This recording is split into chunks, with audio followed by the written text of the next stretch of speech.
esse projeto, ele é muito grave, na verdade, parte de uma concepção muito errada sobre o que é a realidade brasileira, os nossos problemas socioeconômicos e também sobre qual é o papel do modelo de encarceramento no Brasil. Eu estava vendo alguns dados antes de vir para essa comissão.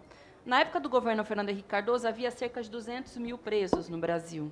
Hoje, há entre 700 e 800 mil, os dados variam. E chega a circular pelo sistema penitenciário brasileiro mais de 1 milhão de brasileiras e brasileiros.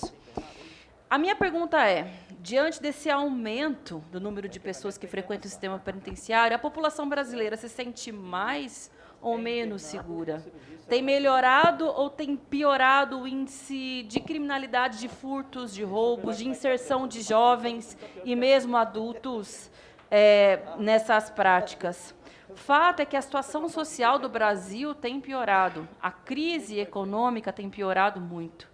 E quando o Estado não oferece alternativas, muitas vezes é através de pequenos furtos ou mesmo de roubos que essas pessoas acabam encontrando algum meio de subsistência, de sobrevivência. E isso se agravou com a pandemia da Covid-19.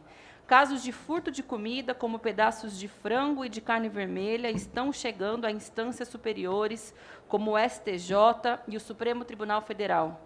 Para ministro do STJ, juízes de cortes inferiores não estão respeitando jurisprudência que classifica crimes como esse como insignificantes e passíveis de arquivamento.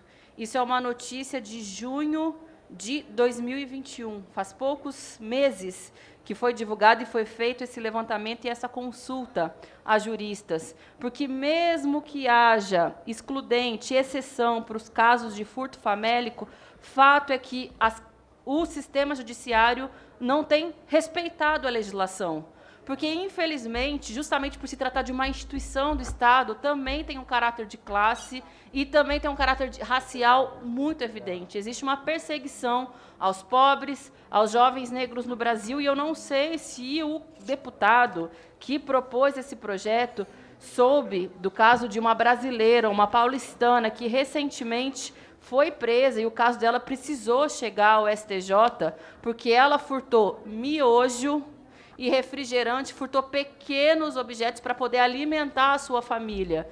E ela foi detida, inclusive ficou presa por muito tempo, muito mais do que deveria, porque não deveria ter sido detida, afinal de contas, se tratava de um furto famélico, justamente porque ela não era réu primária, ela já tinha cometido um furto como esse anteriormente. Afinal de contas, a família dela já tinha passado fome anteriormente, ela não conseguiu emprego para poder alimentar a sua família, não chegou mais o auxílio emergencial na sua conta, porque o senhor Jair Bolsonaro se negou a dar prorrogação para um programa que foi tão fundamental e conquista da oposição na Câmara de Deputados para que o povo brasileiro não precisasse passar fome, e ela ficou presa, e seus filhos com quem ficaram nesse período todo?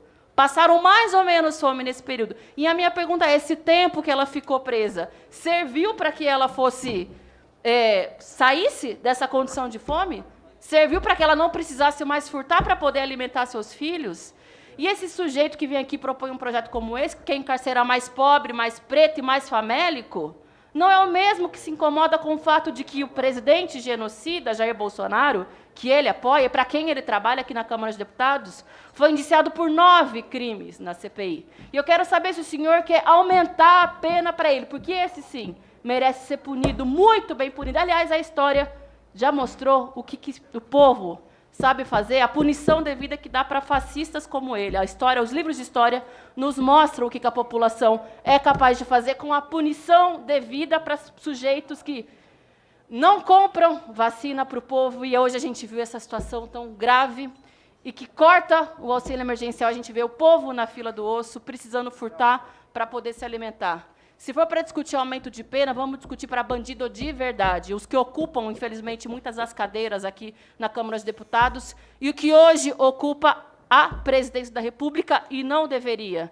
E se a gente está falando de pagamento por crimes que foram cometidos, eu tenho certeza que é no banco dos réus do Tribunal Internacional Penal, que o senhor Jair Bolsonaro vai responder pelo que faz, e inclusive o que faz muitos brasileiros e brasileiras, mães e pais de família, precisarem furtar para poder se alimentar e alimentar os seus filhos. Vamos punir de verdade quem é que precisa e poupar o povo brasileiro, garantir aos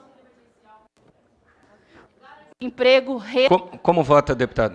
E combater essa alta de preços absurda que existe no mercado. Um projeto como esse, além de é uma crueldade com a população brasileira mais pobre. Vamos punir o senhor Jair Bolsonaro e os